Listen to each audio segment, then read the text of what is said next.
Hi guys, kamusta? Ako na naman to si Girella at para sa video ngayong araw na to ay magpe-prepare tayo ng isang Korean street food. Salamat sa product na to kasi meron na tayong chance na ma-enjoy yung sobrang famous na Korean street food, Young Poong Yopokki. So ito yung brand na gagamitin natin. So this is the original flavors, sweet and spicy. Kung mapupunta ka ng Korea, ito yung usual na makikita mo sa mga street foods. So punta ka ng Myeongdong, Itaewon, or Hongdae, ito yung makikita mo na flavor, sweet and spicy. Aside from that, meron pa ibang flavors itong Young Poong Tteokbokki. So this one is garae-tteok. I think black beans or beans flavor. And aside from that, meron ding golden onion butter. So hindi ko pa ito na-try. And then, ito yung pinaka-paborito ko sa lahat. Ito yung cheese tteokbokki. Nabili ko to sa Shopee, so naka 13% off siya. If you want to try and buy this product at the lowest price guaranteed, free delivery, legit product, I will put the link on the description. Click that link on the description. Sobrang bilis ng shipping guys. Umorder ako kahapon, kinabukasan na-receive ko na siya.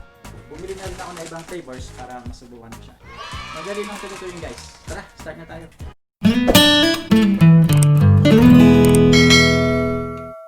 Ito lang naman ang kailangan natin. Tsaka aside from this one, tubig lang. So guys, pagka binuksan natin siya, ito yung itsura niya. Buksan natin ha. Ito na siya guys. Rice cake.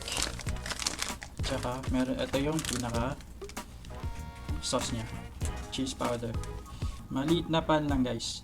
So ang instruction is magpapakulo tayo ng 100 ml na tubig dito sa pan. So ito yung aking pangtakal guys. Pero ako kasi guys, pag nagluluto ako, kalahati lang. Kalahating tasang tubig lang yung ginagamit ko. Para mas malasa siya. So kalahating tasang tubig lang yan guys. Lagyan na natin. Pakuluan lang natin to guys. Pagkalagay mo kasi ng tubig guys, pwede mo na rin ilagay yung cheese powder. So ilagay na natin siya.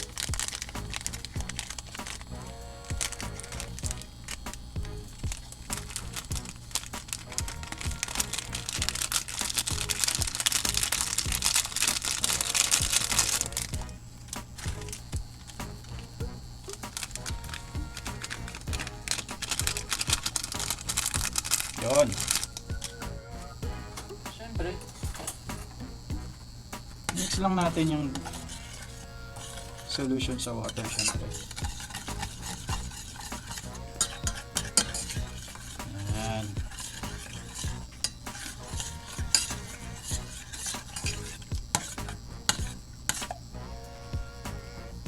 Tapos, nilalagay ko na rin yung rice cake. After ko ilagay yung cheese powder. So, lagyan na natin ito guys, yung rice cake.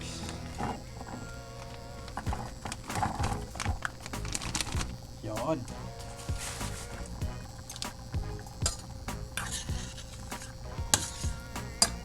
Actually guys, pwede nyo naman dagdagan pa yung tubig or pwede nyo pang bawasan to ng konti. Depende yun sa inyo guys. Kasi para sa akin, gusto ko kasi mas malasa siya. Guys, dapat continuous stirring kasi kung hindi ceramic yung lutuan nyo, katulad nito, stainless lang to, didikit siya guys.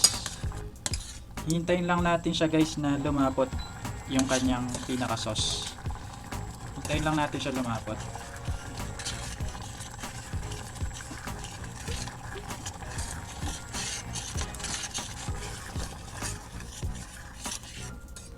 Guys, medyo malapot mo siya.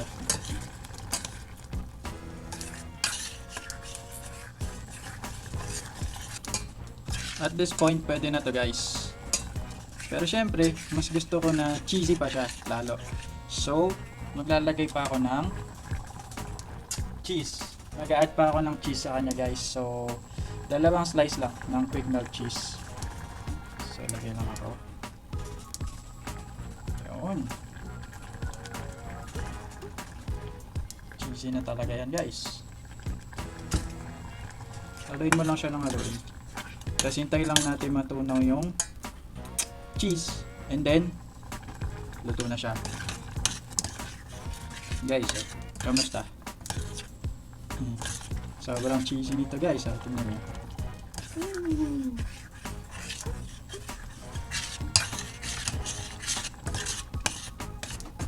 Yan.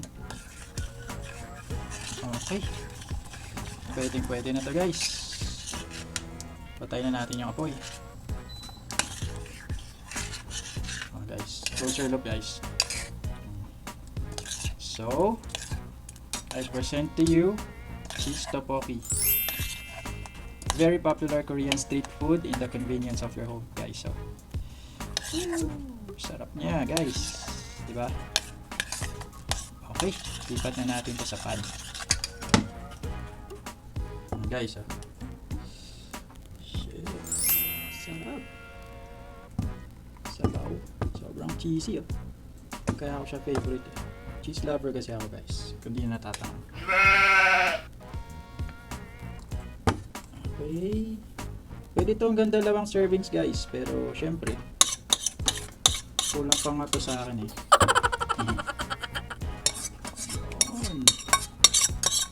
Kamusta yung ating cheese tteokbokki guys?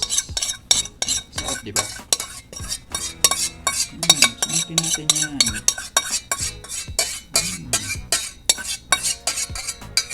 Yun. Syempre guys, usually the partner ng tteokbokki ay boiled eggs. So, lagay lang tayo ng boiled eggs dito. Yun.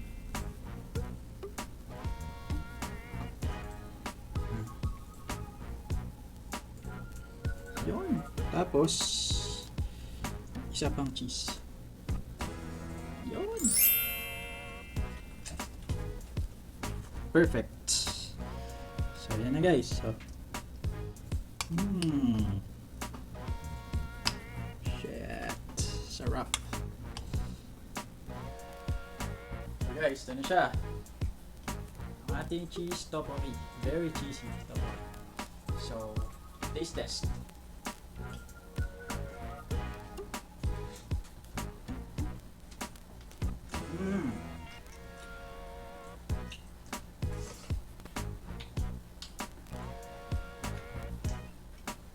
Very cheesy. Sarap. Namimiss ko talaga yung Korea. Ito na ako mga kabalik. So, isang big bite guys with boiled egg. And then top up.